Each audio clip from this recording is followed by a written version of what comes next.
And Jerry was here for 25 years too. And then our present pro came in after that. So that's been the pro situation here. Our course used to be so beautiful. We had flowers all over the thing. And that's when our good old greenskeeper used to plant flowers like the dickens. But the course has always been in good shape. I think our present greenskeeper is doing a terrific job with the course. Jim Noel. Yeah, Jim was doing a wonderful time there. Yeah. Do you like the changes that were made a few years ago with the master plan? I hated them. I think he ruined the golf course. And I told him that. What he did to number 15 hole was absolutely useless. There is no sense to that at all. Tearing all those trees down on the right-hand side and opening that up and hoping that you would hit over there. Nobody's going to hit over there. They're going to hit down the middle of the fairway. And what he did to number 6 is just unbelievable. I've played a lot of golf courses, and I never saw one that looked like number 6 with those traps right in the middle of the fairway, all the way across the fairway. Yeah, the great hazard, he called it. Yeah, good. I think that's wrong, and I have watched golf courses on television, and I never saw one on television that had this trap all the way across the fairway. Yeah. Right, right. And I've never heard anybody that liked it, including myself. Good. Yeah. Well, there's a lot of people who are saying the same thing, even today, and others who are saying, "Oh my goodness, it's a real challenge." It's a challenge, maybe not a challenge to those long hitters who can get over that in 2, and the rest of us where we have to lay up or take a chance of hitting out that be a great hazard bunkers. But it's a topic of conversation, and it never ends. I know, one way or the other, good or bad. But, I guess that's almost politics of a club, whether or not it's in the public domain or politics and government. But there's good and bad on courses and the architects. So, but I think our greens are outstanding. Well, the greens are. And the way he opened those greens up, too, by taking some of the big trees down, I think has helped a lot. Yeah, Right. yeah. But I don't like what they did to number 4. I think they ruined that. It's too open now, and who hit down there, I don't know. And I don't like what he did to number 7. Okay. Number 7, with those big trees on the right-hand side, you really had to knock that thing away out to get a good open shot at the green. Now you can hit at it from any place. Right. I don't like that either. You know, talking about number 7, I've heard the story. Maybe you can say if it was really true or it's just a figment of somebody's imagination, that DiVincenzo, when he played here in the Cleveland Open, went ahead and shot a very high number on number 7 and lost the championship. Did you ever hear that story? I was there the day he did that. Oh, could you tell us what happened? He hit the ball. He didn't hit a real high score, but he had a double bogey, as I recall. Is that right? Yeah, he had a 6, I think. But he hit it in the creek on the right-hand side. Oh, That's where he was. okay. And he had to lay out from that. When there were so many trees there, he didn't have a good open shot to the green, and he had to play safe, as I recall, out to the fairway and then up, and 2 putts.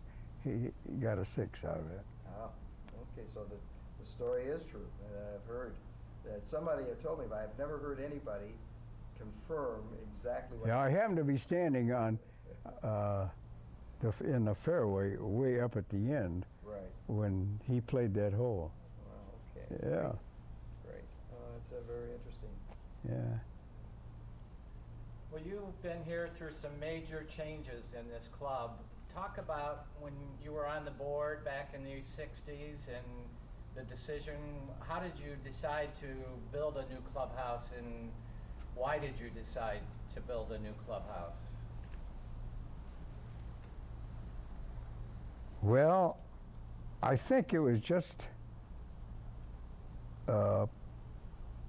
probably a result of most of the people thinking that our old farmhouse clubhouse was not adequate. And that was the reason. It was a beat-up old farmhouse that we had renovated and fixed up as best we could. We spent a lot of money on that old clubhouse. And I think that's the only reason that we said, oh, let's build a new one. And the talk got around that, yeah, let's build a new one. Then it got down to what kind, how big, how much money. And some of the old members didn't want it at all. And they fought it. They fought it. But we finally won. Yeah. I think it stood the test of time, and overall, I think that there's been, like you mentioned previously, some major improvements to it as the expansion of membership came about, and in the relationship of what it is now, it's more than adequate. They're still looking at changes continually, which is good. Oh. Some good, some bad, but always moving forward on that plane to try to improve the clubhouse as well as the golf course and all the surroundings here. If you had to pick one major thing that was important to you of Lakewood Country Club, whether it's the golf course, people, what would that item be that you really enjoyed about Lakewood Country Club? One item. Without doubt, people. What Oh. when you say people, why? Tell me about why that is. It was just so nice to be able to come out here and have 100 friends, which I thought them, sure, they were all my friends. They were all members of the club. And I think that was the principal thing. Of course, I love to play golf, and I love the golf course. It was a relatively easy golf course to play. No big hills, and some very good holes. And it was a challenge, yeah. But I think it was the people and the friends that I made out here that probably overshadowed the golf course. Yeah. Yeah. The camaraderie and the friendship. Camaraderie, the friendship, right, yeah. Because heck, I could, being a member, I could go play any golf course in the area. And I did. I played every single one except one. And What one was that you did not play? Did you play all the golf courses? I played all the golf courses except, I can't think of the name of it right now. Is it on the east side? On east side, yeah. Right. Yeah. Right. Oh, Yeah. Great. But I played Acacia and all of them at one time or another. Mm-hmm. What do you remember about the decision to build another number 12? A new 12? Were you involved with those discussions? I was not in favor of it. Okay. When Sam Snead was here, he had a little trouble with that hole, the old 12. Oh. And he says, that's one hell of a golf course. Yeah. Uh-huh. Tillinghast said it is the third best par 3 that he ever made. Mm. I forget, Baldur's I think was the first one, and I can't remember the second one, but he says this is the third best par 3 that he ever made. That hole, with the trees there and the overhanging trees, you had to have a perfect shot, and then you had to be able to stop it, because Sam Snead went over it. Oh. Yeah. It had to be a high shot that dropped dead. And it was a tough shot to play. Hmm. Did And from the anybody back tees, that was a real tough hole. Still is. Yeah. Yeah. How about 14? Did any comments on number 14, the par 5, dog leg left, other than Weiskopf carrying the tree? Oh, he carried the trees and down over that, yeah. Oh, okay. And today, I'm sure a lot of them could do the same thing. The way they hit that ball today, Right. yeah, that would be nothing today. But back in the 60s, that was something to do that. Yeah. I'm awful sorry that we lost a tree Yeah. because that made that hole. Today, it's just an ordinary golf hole, in my opinion. Yeah, it's long. So what? You can bump 3 and get on there, no problem. And, but with that tree in there, you had to place that second shot to the left. If you hit it on the right, you were in bad shape. You were. Yeah.